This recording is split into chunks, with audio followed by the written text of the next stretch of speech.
South ఇండియాలోనే biggest sorry store మన Varahi silks మన విజయవాడ ఎంజీ రోడ్ లో డిసెంబర్ 4వ తారీఖున ఘన ప్రారంభం. పంచాయతీ ఎన్నికలంటే పల్లెకు పండగ, సమస్యలు తీర్చే నాయకుడిని ఎన్నుకునే గొప్ప అవకాశం. కానీ నేడు తెలంగాణ పల్లెల్లో సీన్ మారింది. అంగట్లో సర్కుల సర్పంచ్ పదవులను బేరానికి పెడుతున్నారు.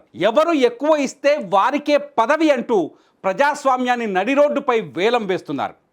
అభివృద్ధి ఆశయం పక్కన పెట్టి ఆధిపత్యం ధనమున్న వారికే పట్టం కడుతున్న ఈ ఏకగ్రీవ నాటకంపై స్పెషల్ స్టోరీ. ప్రజాస్వామ్యంలో ఓటు అనేది ప్రజల చేతిలోని వజ్రాయుధం. కానీ ఇప్పుడు ఆ ఆయుధాన్ని పక్కన పడేసి ధనమే ప్రధాన ఆయుధంగా మార్చేశారు కొందరు పెత్తందారులు. ఊరి అభివృద్ధి కోసం ఏకగ్రీవం చేసుకోవడం మంచిదే, కానీ అది మనస్ఫూర్తిగా జరగాలి తప్ప ఊరి గుడికి ఎవరు ఎక్కువ విరాళమిస్తే వారే సర్పంచ్ అనే వేలంపాట నిర్వహించడం రాజ్యాంగ స్ఫూర్తికే విరుద్ధం. లక్షలు కోట్లు పోసి సర్పంచ్ పదవి కొనుక్కున్న వ్యక్తి రేపు గెలిచాక ఊరుని బాగు చేస్తాడా, లేక తాను పెట్టిన పెట్టుబడిని వెనక్కి లాగుతాడా అన్నది సామాన్యుడి ప్రశ్న. వేలంపాటలో గెలిచిన వాడు ప్రజలకు జవాబుదారీగా ఉండడు, తన జేబుకు మాత్రమే జవాబుదారీగా ఉంటాడు. ఇది అంతిమంగా గ్రామాభివృద్ధికే గొడ్డలి పెట్టు. ఇంత జరుగుతున్న ప్రధాన రాజకీయ పార్టీలు మాత్రం తమకేమీ పట్టనట్లు వ్యవహరిస్తున్నాయి.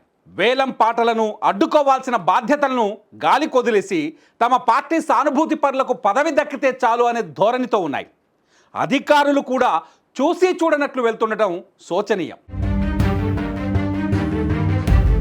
బయట మైకులు పట్టుకొని యువత రాజకీయాల్లోకి రావాలి, మార్పు తేవాలి, గ్రామ దోపిడీని అడ్డుకోవాలి అని ప్రగల్భాలు పలికే నాయకుల ఇలాకాల్లో కూడా సర్పంచ్ పదవులకు వేలంపాటలు జరుగుతున్నాయి. కళ్ళ ముందే ప్రజాస్వామ్యం కూని అవుతుంటే నోరు మెదపలేకపోతున్నారు. చాలామంది మాటలు కోటలు దాటుతున్నా చేతలు గడప దాటం లేదని ఓటర్లు గుసగుసలాడుతున్నారు.